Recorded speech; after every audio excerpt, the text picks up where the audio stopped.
¿Y dónde se fue? ¿Quién sabe? ¿No? En la imagen que teníamos en el módulo, que aquí está la señora esta gordota que nunca me hace caso y le caigo re mal, que aquí está el de lentes, que aquí está el pelón, que aquí está este que se pone de malas, que aquí está... Bueno, pues el asunto es que hoy el mandar las cosas por internet no sabe uno ni a dónde van a caer. Y luego pues va uno a Hacienda y en Hacienda, pues ahí espérate, ahí mañana, ahí después, aguántate, que no sé qué. Pues verdaderamente este tema virtual ha sido para la perversidad y no ha sido para otra cosa. Pero bueno, el tema es que ahora resulta que ni siquiera proceden los medios de defensa. ¿Qué es lo que hay que hacer? Primero la aclaración, y una vez que existe la respuesta de la aclaración, proceden ahora sí los medios de defensa.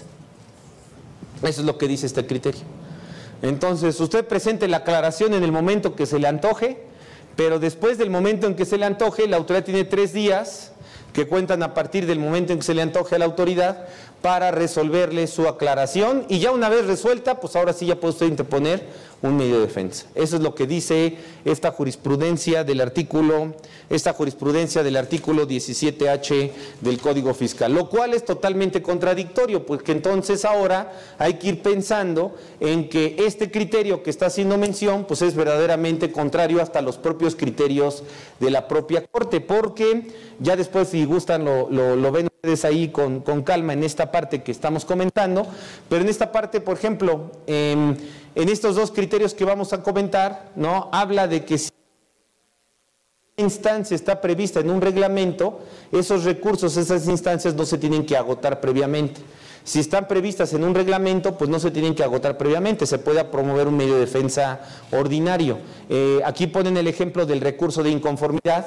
Ustedes saben que en materia de seguridad social el recurso de inconformidad, y dentro del recurso de inconformidad existe un recurso de revocación. Bueno, el recurso de revocación no es necesario agotarlo, si quiere usted lo agota y si no, no pasa absolutamente nada, porque está en un reglamento, no en la ley, por lo tanto no puede ser obligatorio ese recurso. Y aquí en esta jurisprudencia están diciendo, pues aplique usted el procedimiento de la regla miscelánea, ni siquiera del reglamento, de la regla miscelánea, y con eso ahí tramite usted su solicitud para que le reinstalen su sello digital, ¿no? Entonces es totalmente contradictorio ese tema. Y luego, cuando existen instancias administrativas como los recursos, que es este otro criterio que tenemos aquí, pues ya se ha dicho, imagínense, desde el año 2000 lleva nada más 18 años, ¿no? Lleva 18 años que han dicho que los recursos obligatorios son inconstitucionales. Es decir, todos los recursos previstos en las leyes deben de ser optativos. Recuerden ustedes que cuando existe un recurso de una autoridad, ¿no? Una vez que existe una multa, una sanción, una resolución que se pueda impugnar, existen los recursos administrativos, y existen recursos obligatorios y recursos, digamos, recursos optativos y recursos obligatorios. Lo que dice esta tesis es que todos los recursos obligatorios son inconstitucionales, no tienen por qué existir la obligación de acudir primero a un recurso para después, una vez que te resuelvan en contra, irte a un juicio. ¿Dónde está el acceso efectivo a la administración de justicia si primero tengo que acudir a un recurso y luego irme a un juicio? Eso es inconstitucional desde hace 18 años. El único recurso, ¿sí vamos bien hasta aquí?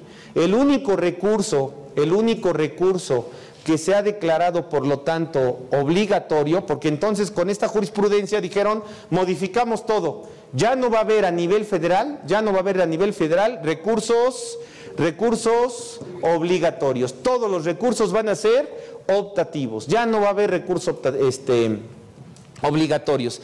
Y el único recurso que resulta obligatorio, y se los comento por el tema de que es de materia fiscal, ¿no? Y si gustan apuntarlo, el único recurso que resulta obligatorio es el recurso de la Ley de Aguas Nacionales, que es el recurso de revisión. Siempre que la Comisión Nacional del Agua, emite resoluciones, teóricamente el recurso de la Ley de Aguas Nacionales es un recurso obligatorio y no es un recurso optativo, así es, no es un recurso opcional. Entonces, pues ahí hay una trampa procesal, ¿no? Porque entonces los particulares que la Comisión Nacional del Agua, que recuerden que la Comisión Nacional del Agua es autoridad fiscal, que la Comisión Nacional del Agua puede fincar créditos fiscales, que la Comisión Nacional del Agua de repente hace como 5 años hizo unas inspecciones por ahí por la zona de Tepeaca y había un montón de pozos irregulares porque no tenían permisos, y entonces por cada pozo irregular la multa es de 600,000 pesos, y entonces ese recurso irregular de 600,000 pesos se lo clausuran a un pobre campesino, el campesino va... espero no dar guayabazos, pues si no ya ni modo, y resulta que el campesino, el pobre campesino, en vez de ir a buscar a alguien que lo asesore, se va a ver a un diputado, el diputado le hace un juicio, le hace una carta de Santa Claus, y resulta que como no promovió su recurso, pues por lo tanto es procedente la multa de los 600,000 pesos, ¿no? Entonces el asunto es que en materia de la Comisión Nacional del Agua, el recurso es obligatorio y no es un recurso optativo. ¿Estamos de acuerdo? Y no es un recurso opcional o un recurso optativo. Hay tribunales que dicen, bueno, no, ya la bronca, no, hay tribunales que dicen, yo me echo la bronca, total, si esto es inconstitucional y usted vino directamente a este tribunal fiscal, ¿sí me estoy explicando? No se lo voy a desechar. No se lo voy a desechar porque sé que es inconstitucional. Yo lo admito y yo resuelvo el asunto. Y eso es porque existe lo que hoy le llaman el control constitucional difuso. Ante violaciones manifiestas de la Constitución, los tribunales pueden de alguna manera decir, bueno, ¿para qué se lo desecho si va a tener que promover un juicio de amparo y darle una vuelta enorme para que después me lo regresen? Pues ya mejor yo lo admito, ¿no? Pero eso es así como que excepcional, lo he visto una sola vez y creo que ese magistrado ya lo corrieron. Entonces, el asunto es que la regla general es que el recurso de la revisión de la Ley de Aguas Nacionales es un recurso obligatorio, es un recurso entonces obligatorio. ¿Por qué comentamos todo esto? Pues por esto que estamos comentando, la revocación del sello digital. La revocación del sello digital, la única instancia, según la jurisprudencia de la segunda sala de la Suprema Corte, es hacer la aclaración y aplicar la ley del poste. Y la ley del poste es que alguien vaya todos los días y que llegue todos los días a estar ahí encima de a ver quién, para que esté duro y duro y duro, y por cansancio digan, ya no quiero ver a este señor, ¿no? Entonces, o la ley del tamal, porque necesitamos un verificador y entonces al verificador hay que darle un tamal para que vaya para verificar a las 8 de la mañana, hay que llevarlo, darle su tamal, su atole y ya regresarlo a las oficinas de Hacienda y luego lo pone mal, ¿no? Entonces, pero bueno, al final del camino es una verdadera aberración esto que está pasando. Ya hay iniciativas para modificar este artículo 17H, que yo creo que no se ha declarado inconstitucional más que otra cosa por una cuestión de control político, ¿no? Por una cuestión de control político, pero bueno, así está el tema que estamos comentando de la revocación de los sellos digitales. Rápidamente, el envío de la contabilidad. No voy a platicar nada del envío de la contabilidad porque es total ignorancia, ni me pregunten cómo mandarla, ni si apuradamente puedo controlar el PowerPoint, ¿no? Entonces, no me pregunten nada de eso. Lo único que les voy a comentar es más o menos qué fue lo que pasó con los amparos y al final un criterio muy particular, que no creo que sea el más acertado, posiblemente sea el más erróneo, pero es un criterio de qué hacer con el famoso envío de la contabilidad. Diríamos que el envío de la contabilidad tiene que ver con la reforma del artículo 28 del Código Fiscal. Y el artículo 28 del Código Fiscal se reformó otra vez en el año 2014. Y en el año 2014, cuando se modifica este artículo 28, pues prácticamente de lo que establece este artículo 28 son varios cambios relacionados con el tema de la contabilidad. Hay varios cambios que diríamos que son importantes con el asunto del envío de la contabilidad. Diríamos entonces, en términos generales, que hay 3 cambios fundamentales con el asunto de la contabilidad, de acuerdo que marca el artículo 28 del Código, ¿no? Entonces, los 3 cambios relacionados con el artículo 28 de la contabilidad, pues el primero es qué documentos conforman la contabilidad, que también hay muchos criterios encontrados. Si ustedes recuerdan, existían hasta criterios ya superados que decían la autoridad no puede pedir los estados de cuenta bancarios, no tiene la facultad de pedir estados de cuenta bancarios en una auditoría. Y se acuerdan ustedes que por haber pedido los estados de cuenta bancarios anulaban los créditos fiscales, ¿no? Bueno, pues hoy ya dice qué documentos forman parte de la contabilidad. Punto número 2, que la contabilidad se tiene que llevar a cabo en forma electrónica. ¿Estamos de acuerdo? Que la contabilidad debe ser electrónica. Y luego, pues punto número 3, pues el envío de la contabilidad. Y entonces, pues los contribuyentes no objetaron esto, ¿no? Aunque algunos sí, ahorita vamos a ver qué pasó. Y otros, lo que objetaron fue esto, ¿no? Lo que objetaron fue el envío de la contabilidad.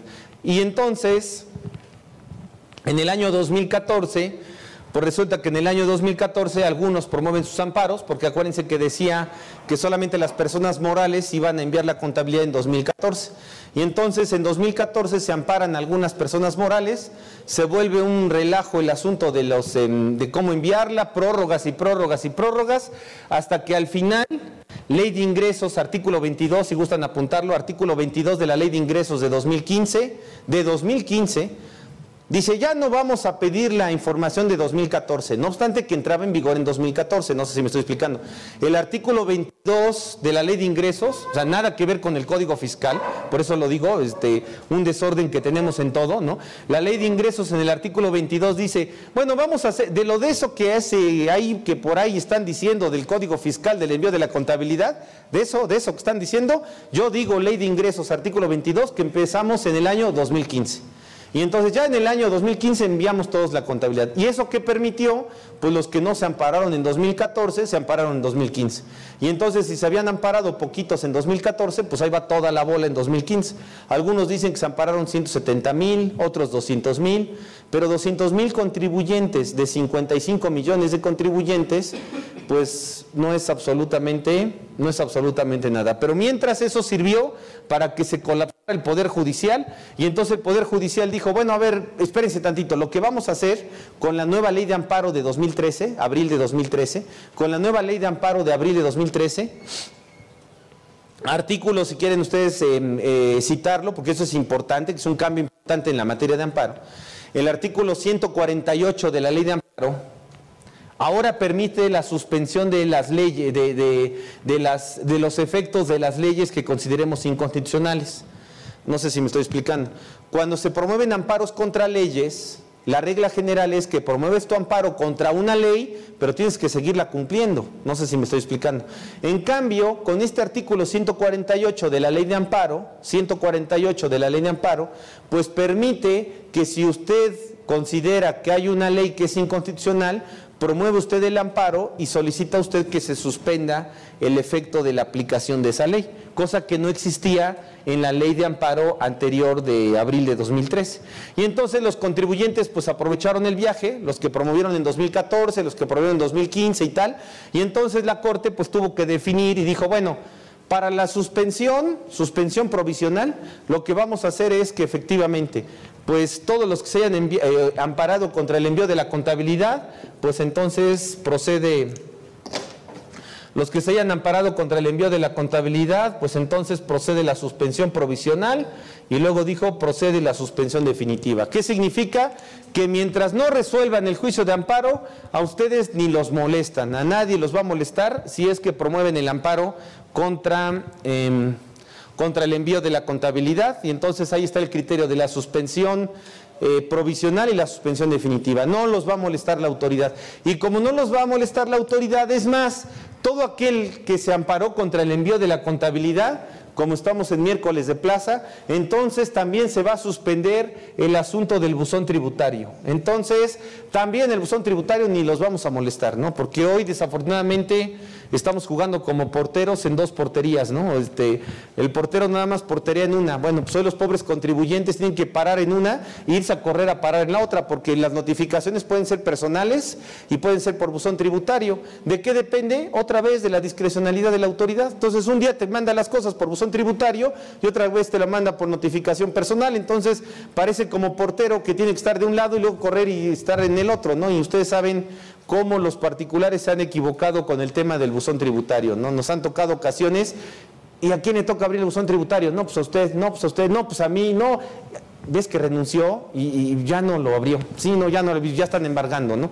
Una revisión electrónica que llegó el requerimiento, 53B de código, llegó el requerimiento, llegó la invitación para ir a Hacienda, llegó la liquidación, llegaron tres notificaciones, nadie las abrió y se enteraron hasta que llegó el embargo.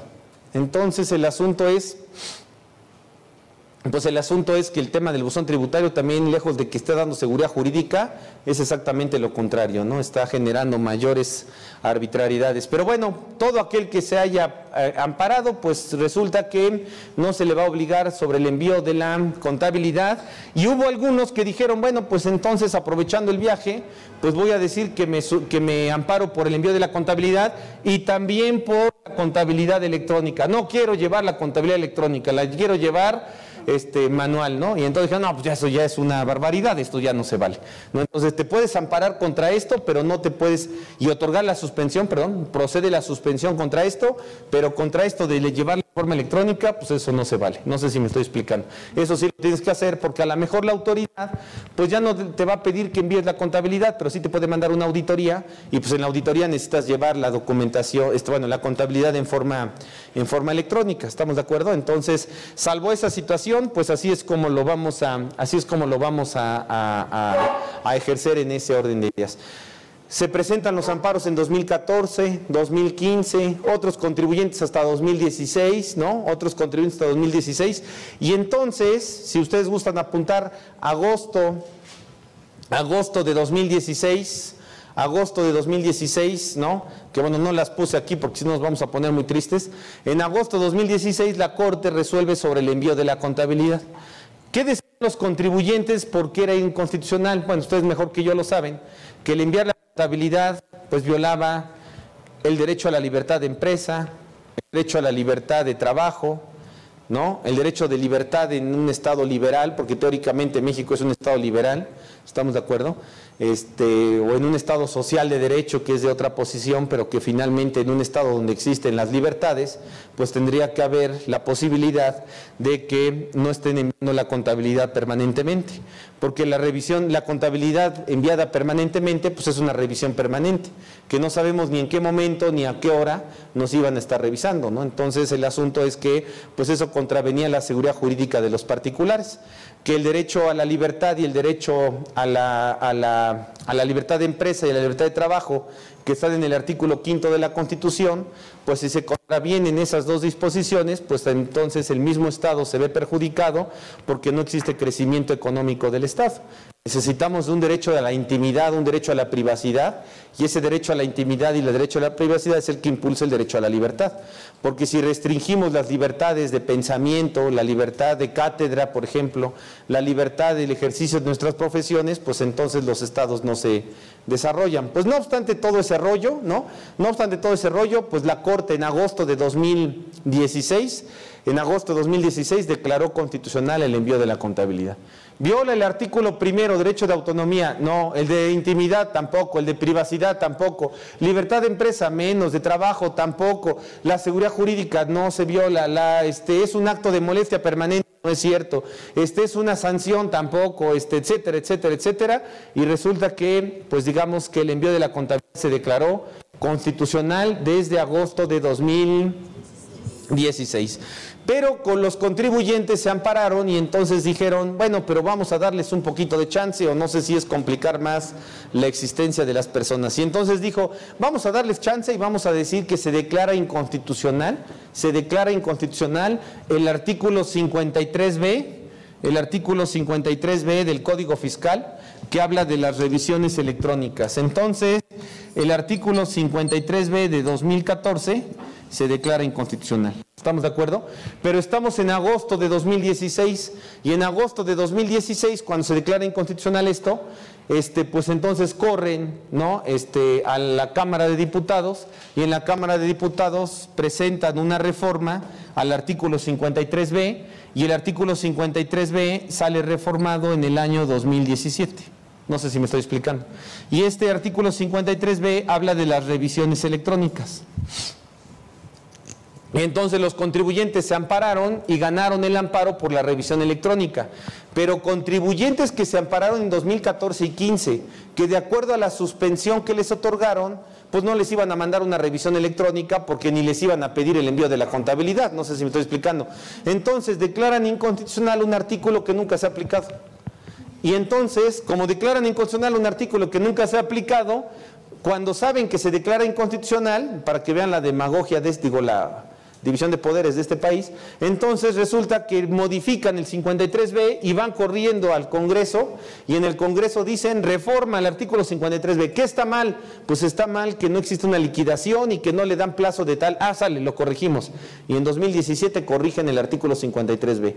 ¿Cuándo va a llevar a cabo los procedimientos de revisión electrónica a la autoridad? Pues de 2017 hacia adelante. No sé si me estoy explicando. Entonces, ¿por qué? Porque es una norma de procedimiento. Por lo tanto, la autoridad va a hacer una auditoría vía revisión electrónica, ¿no? En 2018, pero no con el código de 2014, con el código vigente en el año en que lleve a cabo esa revisión. Por lo tanto, pues ese amparo promovido por los contribuyentes contra esta disposición que después se declara inconstitucional, pues esto no funcionó.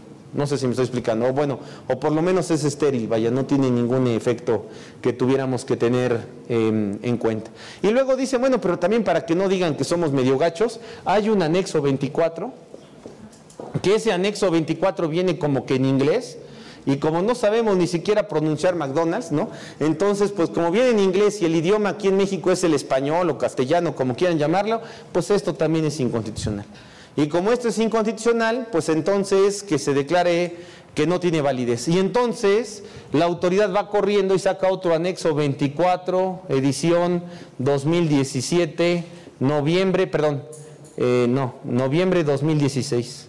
Y entonces dice, vamos a hacer un nuevo anexo 24, edición 2016, vamos a hacerlo también en español, vamos a corregirlo en español, totonaca, cholulteca y huejotzinga, para que ya no haya de que yo no sé el inglés y tal, entonces ya domina todos los idiomas. Entonces el anexo entra en vigor a partir de noviembre de 2016. ¿Sí me estoy explicando?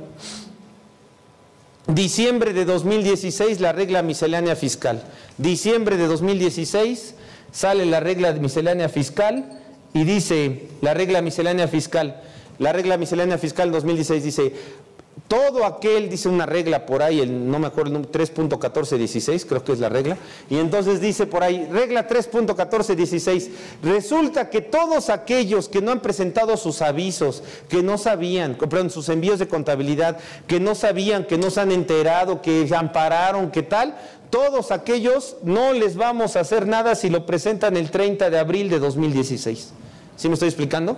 Todo se va a considerar cumplimiento espontáneo y no vamos a molestar a nadie si lo hacen el 30 de abril de 2016. ¿Estamos de acuerdo? Como fecha 17, perdón. Como fecha, sí, porque la regla es de diciembre de 2016. Regla de 30 de abril 2017 tienen como última fecha para presentar sus avisos y tal. ¿Por qué? Porque no vamos a sancionar a nadie. Y lo que pasa es que cuando entra en vigor esta disposición en 2014, pues no se dieron cuenta que no existía ninguna multa. Como no existía ninguna multa, pues todo el mundo decía, no, pues si no hay multa, pues que nadie lo haga. Y entonces por eso pasó esa estadística de que de cada 9, 12 no lo enviaban, ¿no? Y entonces dijeron, no, pues ¿cómo que no hay multa? Si gustan apuntar, artículo 81, fracción 41 del Código Fiscal, artículo 81, fracción 41 del Código Fiscal, multa por no enviar la contabilidad, multa por enviarla con datos incorrectos, ¿no? Y multa por enviarla, y apunten eso, fuera del plazo de la ley. No a requerimiento, sino fuera del plazo de la ley. Y quédense grabado esto del 81, fracción 41. Entonces, pensando en esa disposición, pues resulta que el 30 de abril de 2017, pues habría que alzar la mano de todos los que el día 30 de abril, que fue domingo, y lo peor de todo, Día del Niño, pues entonces doblemente no se trabaja, y resulta que luego al otro día es lunes, que tampoco se trabaja, y luego 1 de mayo, pues peor tantito. Entonces, ¿quién envió la contabilidad el 30 de abril?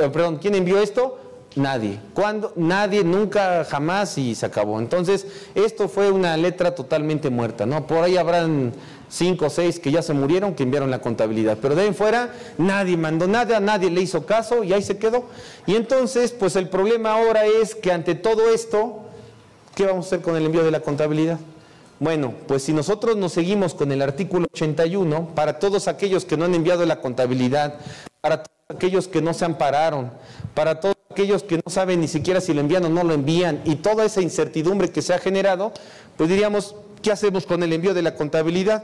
Pues yo lo único que diría es dos cosas. Una, desde el punto de vista jurídico, es el artículo 81, fracción 41, multa por enviar la contabilidad fuera del plazo de la ley.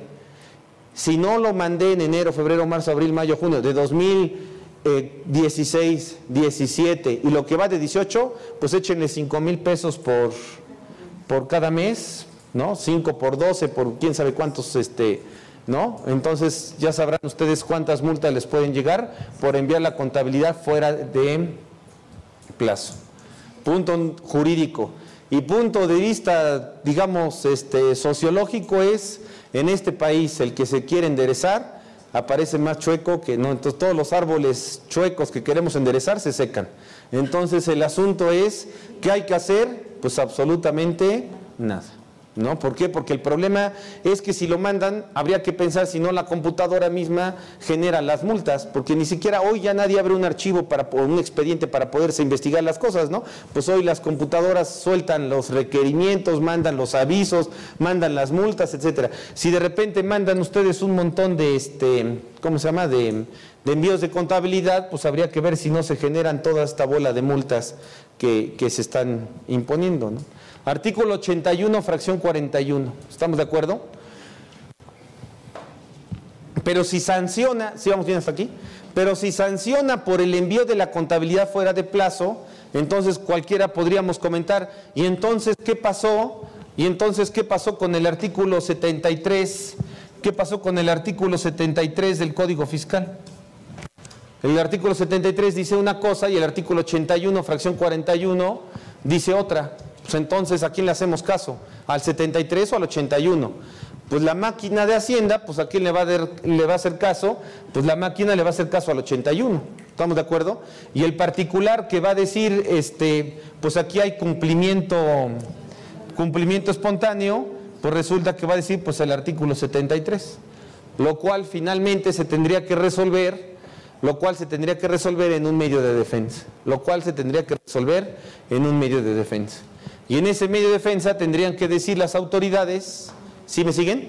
Tendrían que decir las autoridades a quién le hacemos caso, al cumplimiento espontáneo, porque no ha llegado ningún requerimiento, pero hoy dije, presento mis avisos, envío mi contabilidad, y entonces la envío y el día lunes, bienvenido a su buzón tributario, tiene usted 36 multas, ¿no? Entonces el asunto es, ¿a quién le hacemos caso? ¿Al 73 o al 81, fracción 41? ¿Estamos de acuerdo?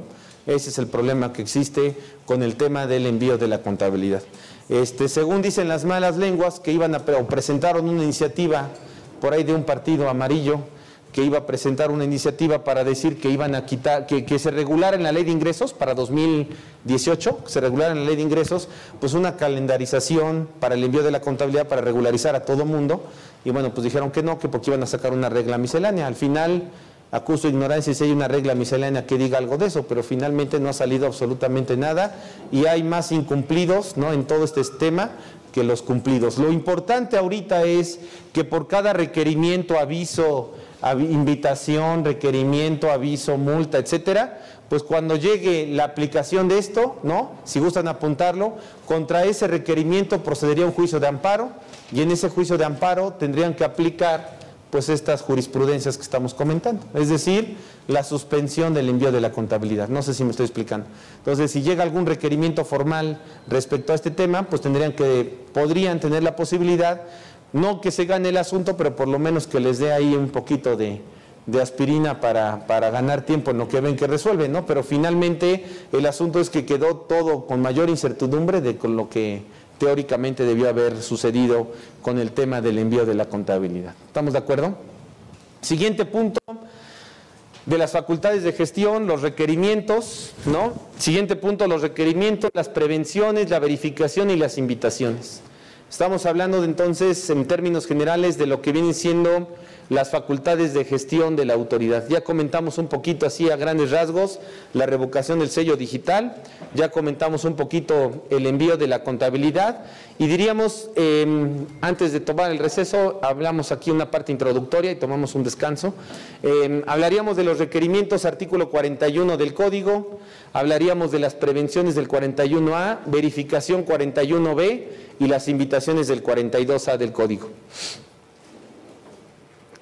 Los requerimientos del artículo 41, ¿no? Los requerimientos del artículo 41 del Código Fiscal, diría nada más de los requerimientos del artículo 41 son la facultad que tiene la autoridad para cuando un particular no presenta sus declaraciones, pues requerirle la presentación de esas declaraciones, ¿no? Entonces los requerimientos son lo que algunos de ustedes han de recordar que venían en cartoncitos azules, ¿no?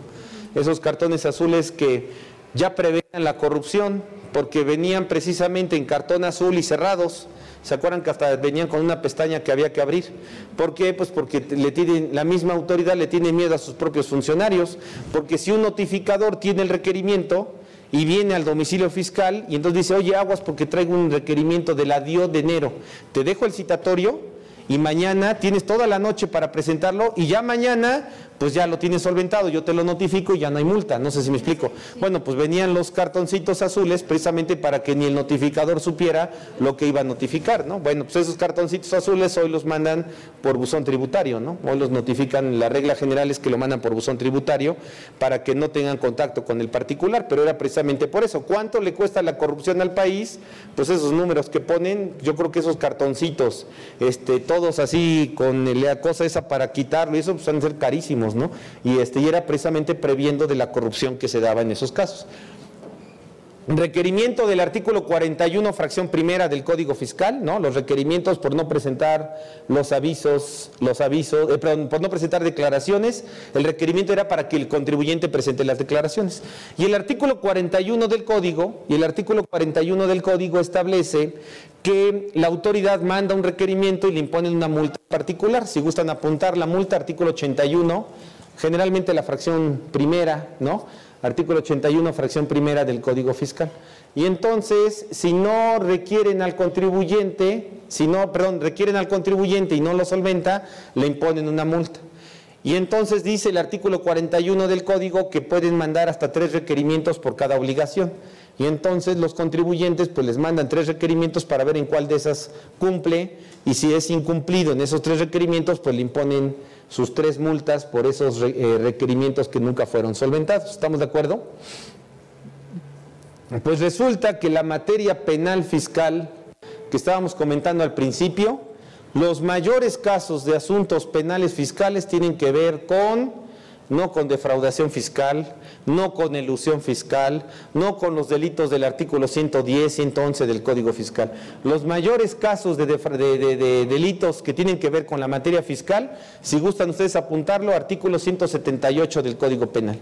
Y el artículo 178 del Código Penal habla del desacato al mandato de autoridad competente. Y entonces, pues es común que la autoridad mande 3 requerimientos. El primer requerimiento nadie se dio cuenta y pues resulta que ya lo pagaron porque ya vino el ejecutor. Total, la multa es como de 2,000 pesos, 3,000 pesos, nadie se dio cuenta y ya se pagó. La segunda multa, pues entonces la paga el contador para que no lo regañen, y la tercera la paga el auxiliar por no avisar. Y entonces, pues nadie se dio cuenta de que ya había 3 multas, nadie presentó la declaración y resulta que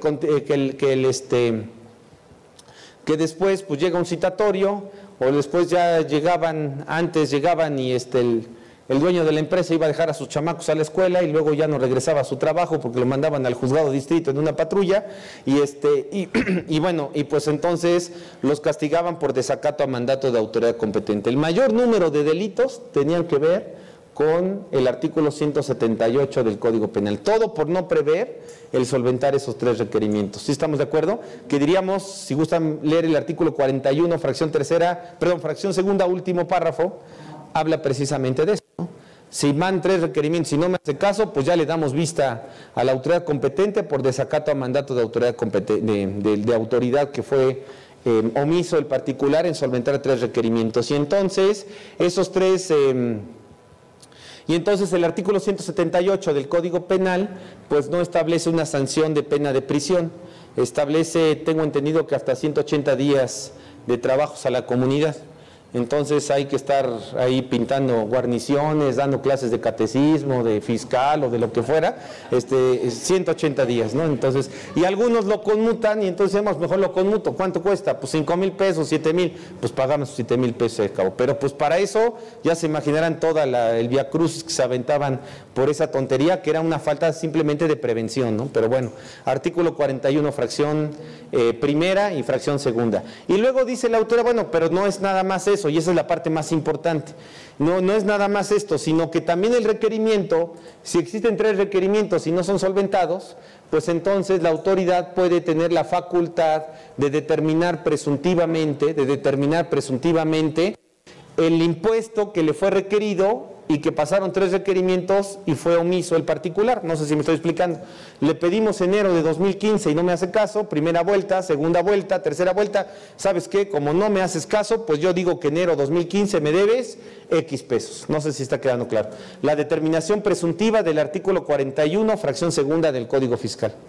Y esa determinación presuntiva del artículo 41, fracción segunda del Código Fiscal, pues le permite a la autoridad entonces emitir una resolución presunta en base a las últimas declaraciones que haya presentado el particular.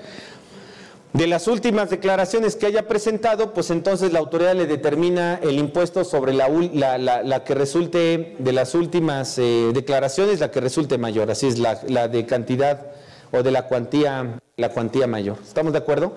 Sin embargo, si ustedes analizan el artículo 41, fracción segunda del Código Fiscal, el artículo 41, fracción segunda dice que el particular puede impugnarlo vía recurso de revocación una vez que la autoridad inicie el procedimiento de ejecución. Entonces le notifican esa resolución, ¿sí me estoy explicando? Le notifican esa resolución y la autoridad, después de notificado, la autoridad puede implementar el procedimiento de ejecución. Y ya que hicieron el procedimiento de ejecución, una vez embargado, una vez extraído sus bienes, una vez que le embargaron la cuenta bancaria, una vez que le embargaron las cuentas por cobrar, etcétera, una vez que haya sido eso, se puede interponer el medio de defensa, lo cual es verdaderamente absurdo. Bueno, ojo, porque contra la determinación, si gustan apuntar, que eso ya lo definió la Suprema Corte, contra la determinación presuntiva del artículo 41, fracción segunda del Código Fiscal, contra la determinación presuntiva del artículo 41, fracción segunda del Código Fiscal, solamente va a proceder el juicio o el recurso hasta que la autoridad lleve a cabo el procedimiento de ejecución. Lo cual es verdaderamente absurdo, porque entonces hay que esperar a que la autoridad embargue para que el particular se pueda defender. No sé si me estoy explicando. Normalmente ustedes saben mejor que yo que primero notifican el crédito, le dan 30 días al particular y ya después se puede, ya después la autoridad, si él en 30 días no paga, no garantiza, no solicita el pago en parcialidades, etcétera, bueno, pues entonces ya tiene la autoridad la posibilidad de llevar a cabo el procedimiento de ejecución, pero aquí lo que va a suceder es que el particular se va a defender hasta que se lleve a cabo el procedimiento de ejecución, es decir, hasta que le embarguen al particular, hasta que lleven a cabo el requerimiento de pago, ¿no? Hasta que le lleven a cabo el mandamiento de ejecución, lo cual es absurdo, pues la Corte ya avaló ese criterio y por lo tanto pues hay que tener mucho cuidado con este tema de los 3 requerimientos. ¿Cómo evitamos esto? Pues presentando una declaración, ¿no? En el artículo 41, fracción segunda, del Código Fiscal de la Federación. Y luego, para terminar con este artículo 41, ¿no? Para terminar con este artículo 41, pues diríamos también como otro punto relacionado con este tema, es que el artículo 41 del Código está siendo aplicado para la autoridad en relación con las invitaciones, de los depósitos en las cuentas bancarias en efectivo. Los depósitos en las cuentas bancarias en efectivo, ustedes saben perfectamente que la autoridad tiene que entregar esa información en el primer semestre de cada año de los depósitos del ejercicio anterior. Ahorita están requiriendo, por ejemplo, notificaron en octubre, noviembre de 2017, estaban requiriendo lo de 2016. y ven que mandan un oficio a las personas físicas, ¿no? Mandan un requerimiento, un oficio a las personas físicas, una invitación, donde le ponen aquí unos renglones, ¿no? Y aquí le ponen banco fulano y banco perengano, y aquí ponen los meses, ¿no? Y entonces dicen, usted depositó más en este, y total en esto y esto, su casi 30% de impuesto sobre la renta, usted me debe X pesos, ¿no? Bueno, pues entonces esta invitación decía, usted no ha presentado la declaración del ejercicio 2016 por lo que hace a estos depósitos, ¿no? Y entonces la autoridad con los contribuyentes que no presentan declaraciones o que están suspendidos, ¿no? Que no presentan declaraciones, están suspendidos, les mandan esa invitación. ¿Y después qué? Pues después resulta que la autoridad, ya después de que le mandó esta invitación, la autoridad, el siguiente paso es aplicar el artículo 41, fracción primera del Código. Manda un requerimiento y le dice, oiga, su declaración de 2000, el ejemplo, ¿no? De impuesto de la renta de 2016 y su declaración del impuesto de la renta de 2016, ¿no? Entonces, el siguiente paso para llevar a cabo estos procedimientos mejor dicho, aplicar el artículo 41, fracción primera del Código. Por jurisprudencia de la Corte, estas resoluciones o estas invitaciones, si gustan apuntarlo, contra estas invitaciones no procede medio de defensa. Contra esas invitaciones no procede medio de defensa. Y bueno, ustedes saben que se pueden contestar por medio escrito, por electrónico, ¿no? Contra estas invitaciones que salen estos cuadritos ahí de los depósitos y tal, no procede medio de defensa. Muchos, por lo que entiendo, por esa jurisprudencia, pues por lo que entiendo parece que muchos promovían su amparo en contra de ese oficio, pero bueno, pues lo que dijeron es, esto no es un oficio, esto no es una resolución administrativa, esto no te causa un agravio en materia, no te está causando ninguna afectación a tus derechos, por lo tanto, pues contra esto no procede mi defensa. Si hacían caso omiso a esto, pues entonces empezaban a llegar estos requerimientos del artículo 41, fracción primera del Código Fiscal, que es lo que prácticamente la autoridad estaba utilizando para llevar a cabo pues este seguimiento en relación con estos requerimientos que comentamos.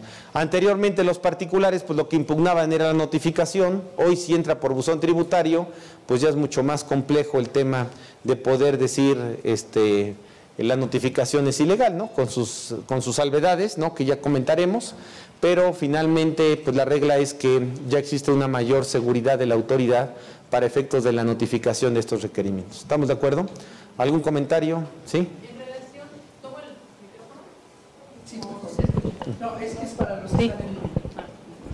Bueno, en relación con este último tema que se está comentando, si la autoridad, en lugar de dar cumplimiento al artículo 41 y emitir una determinación de impuestos en base a las tres últimas declaraciones, lo hace en base a la presunción de ingresos del artículo 69, ajá, que es lo que actualmente, bueno, lo que he visto que está haciendo, determina una liquidación en base a la presunción de ingresos, no en base a las últimas declaraciones, tomando en cuenta la mayor. Uh-huh. ¿Qué es lo que debía de hacer? Es lo que debería de hacer. De las últimas declaraciones tomar la mayor, porque eso dice el 41 del Código. Lo que hace es tomar en cuenta los depósitos bancarios y de ahí determinar un impuesto a cargo. Uh-huh. Porque la autoridad, por ejemplo, hay personas que tienen abierta una cuenta bancaria pero no están dadas de alta en Hacienda. Entonces, ¿de dónde va a agarrar las declaraciones anteriores, no? Uh-huh. Entonces, lo que debía de hacer en esos casos la autoridad es, en vez de hacer este procedimiento del 41, pues ejercer sus facultades de comprobación. Que de hecho tengo entendido que, por ejemplo, en Tlaxcala, que a veces es así como que, ¿cómo le llaman? Laboratorio de, o ¿cómo le llaman? Pues conejillo de indias, en pocas palabras. En Tlaxcala lo que hacían es que si no solventaban esto, les mandaban una auditoría. Y en esa auditoría le decían, oiga, su declaración y su dada de alta de esto, pues quién sabe, bueno, pues te finco entonces, después de la auditoría te finco un crédito fiscal, que era lo que tendrían que hacer. Lo que usted comenta es que después de esto, lo que hacía la autoridad era aplicar el artículo 41 a la fracción segunda, ¿no? Así es. Y entonces decían, bueno, pues mejor, como no hay declaraciones de dónde tomar para poder calcular la que resulte mayor, pues entonces me baso en estos datos de estos depósitos. Bueno, los primeros criterios dicen que si la autoridad se fundamenta en el artículo 41 para determinar esto, resulta ilegal. ¿Estamos de acuerdo? Los primeros criterios, pero hay otros criterios que dicen, pues sí, pero también la autoridad tiene la facultad del artículo 63 del Código. Y el artículo 63 del Código establece que la autoridad se puede basar en los expedientes que encuentre. Y como tiene expedientes, pues entonces que aplique el artículo 63. No sé si me estoy explicando. Entonces digamos que hay dos criterios contradictorios en ese sentido. Y del artículo 63, en teoría, si fuera con el artículo 63, entonces tendría que mandarle al particular un requerimiento de 15 días para hacer lo que a su interés convenga, y nunca se lo manda. Lo que hace es que manda esto y luego, como usted dice, el 41 fracción segunda. Pero bueno, el asunto más o menos en términos generales es, hay dos criterios, pero en este, pues si aplican este 63, pues tendrían que emitir este requerimiento. ¿Estamos de acuerdo? Correcto. Pero siempre va a ser hasta el momento del el procedimiento administrativo de ejecución cuando se interponga el medio de defensa. Sí, hasta que llevan a cabo el procedimiento de ejecución es que se puede defender ese particular, porque eso lo dijo por una jurisprudencia de la Corte, lo cual es una aberración, porque entonces pues está adelantando toda la ejecución del crédito y se va a defender a posteriori, ¿no? Lo cual pues no debería de ser así, ¿no? ¿Estamos de acuerdo? Bueno, estábamos comentando entonces el tema de los requerimientos y bueno, pues así muy rápidamente para continuar con esta parte de las facultades de gestión. Las prevenciones, pues bueno, diríamos que las prevenciones anteriormente estaban previstas en el artículo, bueno, siempre han estado previstas en el artículo 41A, no se llama prevención como tal en forma tan literal, pero bueno, ahí les pusimos un nombre incorrecto si ustedes quieren llamarlo así, pero bueno, las prevenciones eran los requerimientos que hace la autoridad. En el primer caso son los requerimientos por incumplimiento a obligaciones, por no presentar la obligación, ¿no? Ante el incumplimiento de la obligación, pues se manda ese requerimiento. Y en los otros casos, la prevención es ante la presentación de declaraciones que para la autoridad son inconsistentes, ¿no? Hoy lo que estamos viendo es que la autoridad fiscal está copiando demasiado al Seguro Social, ¿no? La Autoridad Fiscal Federal, y entonces las prevenciones diríamos que son la facultad que tiene la autoridad para verificar que las declaraciones estén presentadas correctamente.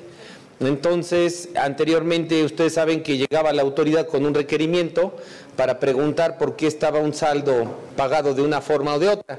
Hoy ha cambiado el tema, hoy ya no es así, hoy el tema es que las prevenciones, si quieren ponerlo entre paréntesis, diríamos así como que los exhortos, ¿no? Son los exhortos que hace la autoridad. Los exhortos que hace la autoridad del artículo 41A, que son pues aquellas invitaciones, diríamos, que manda la autoridad donde le pide al contribuyente que acuda porque tiene inconsistencias en sus pagos. Las inconsistencias en las declaraciones tienen que ver con esas prevenciones, con el artículo 41A del Código Fiscal. Y entonces, esas prevenciones del artículo 41A del Código Fiscal, pues permite que la autoridad pueda hoy requerir a los particulares, ya no para que lo solventen por escrito, sino hoy ante todo este rompimiento de las formalidades, lo que hacen es que citan a los particulares, acuden los contribuyentes al domicilio o a las oficinas de la autoridad. Cuando llegan ante la oficina de la autoridad, pues resulta que son recibidos por las autoridades y pues los recibe el de auditoría, el de jurídica, el de recaudación, el de servicio al contribuyente, el del Club Rotario, el Club de Leones y todos, ¿no? Y entonces ya entre todos ahí le echan un rollo, le ponen en el PowerPoint ahí más o menos lo que deben, el Excel y tal, y bueno, pues las prevenciones hoy son de esa manera. Anteriormente el artículo 41A se utilizaba para los requerimientos de las compensaciones, artículo 23. Pero como ven ustedes que ahora ya no hay avisos en las compensaciones, anteriormente cuando presentaban un aviso, artículo 23 del Código, ese aviso pues era requerido de información, la autoridad pedía que el contribuyente le informara cómo estaba conformado ese requerimiento y entonces, esa compensación, cómo estaba conformado ese saldo a favor, y entonces con esa prevención era como requerían al particular con las compensaciones cuando se presentaba ese aviso. En teoría, pues esos avisos hoy ya no se presentan, no obstante que el artículo 23 todavía lo regula, pero ya no se presentan esas avisos y bueno, pues hoy la prevención se utiliza para una cuestión muy informal, pero finalmente que la autoridad ejerce facultades de comprobación. Luego tenemos las invitaciones, nos brincamos un poquito y hablamos antes de las invitaciones del artículo 42A del Código, que las invitaciones, pues teóricamente ustedes mejor que yo saben, son para planear las facultades de comprobación de la autoridad. Son para planear las facultades de comprobación, no es para determinar una resolución o fincar una determinación de por parte del particular. Las invitaciones, como su nombre lo dice, pues son simplemente para que la autoridad vea si vale la pena hacer una auditoría a un determinado contribuyente o no. Pero como esas invitaciones, pues nadie le hace caso, pues entonces hace más o menos 6, 7 años, un poquito más, hace 8 años más o menos, las invitaciones pues establecieron en el artículo 81, fracción 34, establecieron una infracción y por lo tanto hay una multa por no solventar las invitaciones. El que no solvente una invitación, el artículo 81, fracción 34, establece que es una multa de más o menos 15,000 pesos por no solventar una invitación. Ese artículo 81, fracción 34, pues nadie lo ha leído, y como nadie lo ha leído, pues mejor, porque finalmente, pues ni siquiera la autoridad lo cita en las invitaciones que lleva a cabo. Ustedes normalmente se dan cuenta que la autoridad, pues muchas ocasiones se omite la presentación de una invitación y no obstante eso, pues la autoridad no impone la multa, pero bueno, hay que tomar en cuenta que ahí está prevista en la ley. Para que proceda la sanción del artículo 81, fracción 34, se necesitaría que en la invitación se estableciera, si usted no solventa, le vamos a imponer su multa, no en pocas palabras, no existiera un apercibimiento, ¿no? Pero como no existe el apercibimiento y la autoridad, vamos a suponer, lo impone así a la fuerza, pues eso daría como consecuencia que la multa fuera ilegal, porque el apercibimiento es precisamente para saber cuál es la consecuencia del incumplimiento. Pero bueno, si no existe ese apercibimiento, pues entonces, a pesar de que la autoridad lo multe, pues la multa sería ilegal. Hoy, la verdad, nunca he visto una multa, pero bueno, ahí está el artículo 81, fracción 34. No he visto una infracción que se dé por el caso de la falta de invitación, porque en realidad, o en la falta de contestación de la invitación, porque en realidad la invitación lo que quiere la autoridad es que se le dé información para saber más o menos si vale la pena hacer una auditoría. Hoy ya no lo hacen así, hoy ya no quieren hacer las auditorías. Hoy lo que quieren es que el contribuyente presente declaraciones complementarias, a pesar de que pues no exista una formalidad para exigirle esa presentación de esas declaraciones complementarias. El Seguro Social utiliza estas invitaciones para cambiar la actividad económica del particular o el giro o la actividad propia del particular. Entonces diríamos ahí en las invitaciones que todo lo que digas será usado en tu contra. Entonces hay que tener mucho cuidado con el tema de las invitaciones, porque todo lo que digan pues va a ser precisamente el que la autoridad diga, bueno, pues entonces con estos argumentos te cambio la actividad. Y si existe una resolución, que normalmente así pasa, contra las resoluciones que la autoridad modifica la actividad del particular, procede un recurso de inconformidad o un juicio contencioso administrativo. Y tenga la autoridad razón o no, pues el asunto es que de origen una invitación no puede fincar una determinación de ese tipo. La invitación tiene como consecuencia una auditoría, no que la invitación sea para que la autoridad le modifique la actividad a ese contribuyente. Por lo tanto, pues esas invitaciones no podrían tener ninguna validez si es que la autoridad los hace de esa manera. El asunto es tener mucho cuidado en cómo solventar esas invitaciones, porque el problema de las invitaciones, ¿no?, del artículo 42A del Código Fiscal, es que los argumentos que plantea el particular, pues le van a permitir a la autoridad decir, pues usted está de alguna manera consintiendo la existencia de tal o cual cosa, o está reconociendo su actividad bajo tal o cual contestación, ¿no? Entonces, hoy que existen tantas instancias que tienen los particulares, pues el problema es que ante tantas instancias, pues el inconveniente es que existan contradicciones en lo que estamos viendo, ¿no? Entonces, el problema de las contradicciones, ¿no? El problema de las contradicciones es que las contradicciones pueden jugar en nuestra contra, ¿no? El problema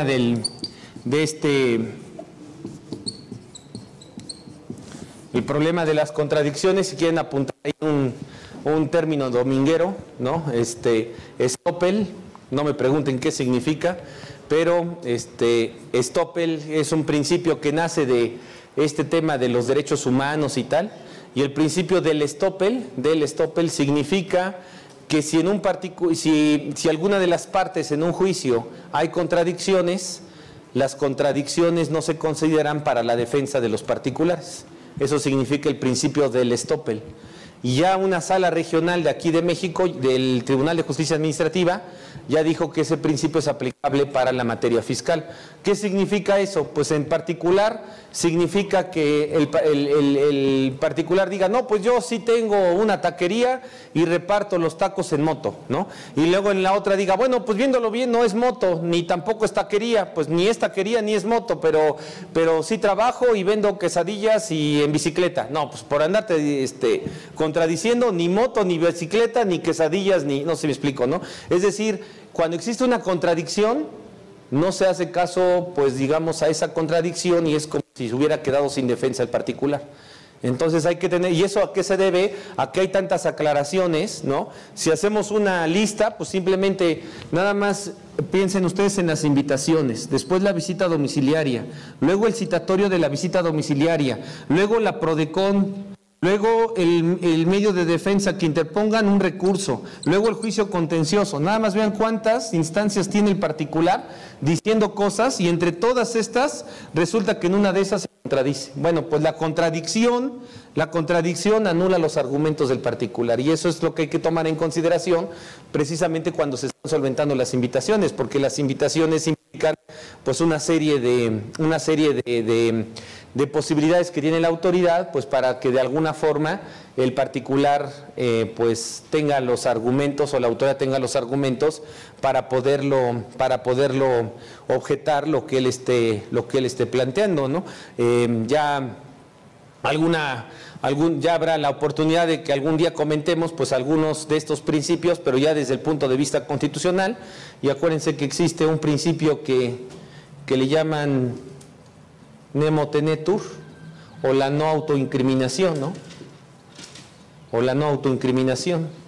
Y este principio de nemo tenetur o la no autoincriminación, pues es un principio que está previsto en el artículo 20 de la Constitución, ¿no? El principio de no autoincriminación, es decir, que con los argumentos del propio particular sirvan para que la autoridad pueda de alguna manera, con esos nemo tenetur, nemo espacio tenetur, o no autoincriminación, ¿no? Que para los particulares que de alguna manera con lo que estoy diciendo sea suficiente para que la autoridad con eso me determine alguna consecuencia. No sé si me estoy explicando.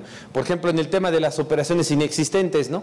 Cuando existe operación, a ver, usted dígame, y entonces todo lo que dice pues, es usado en su contra, ¿no? Pues ahí habría que ver si no se está contraviniendo el artículo 20 constitucional, porque el artículo 20 constitucional pues está prohibiendo la autoincriminación, es decir, que la prueba confesional sea la única prueba para que la autoridad pueda castigar o sancionar a los particulares. ¿Por qué está prohibido la prueba confesional que sea así como que la prueba reina o la prueba máxima?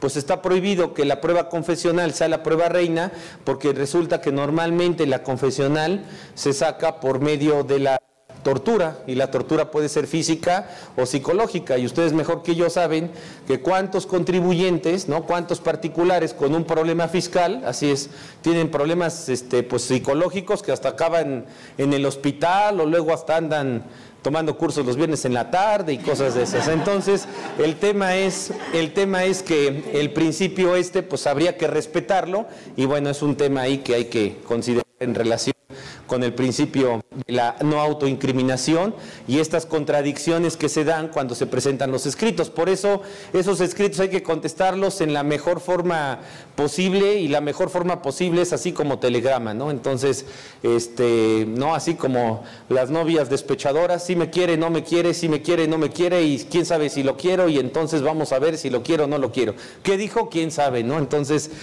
arriba o abajo, pues abajo, arriba, arriba, abajo, en medio, arriba, abajo, en medio. ¿Y qué dijo? Absolutamente nada, ¿no? Entonces es preferible así a veces contestar, porque la autoridad pues lo que utilice pues es precisamente para eso.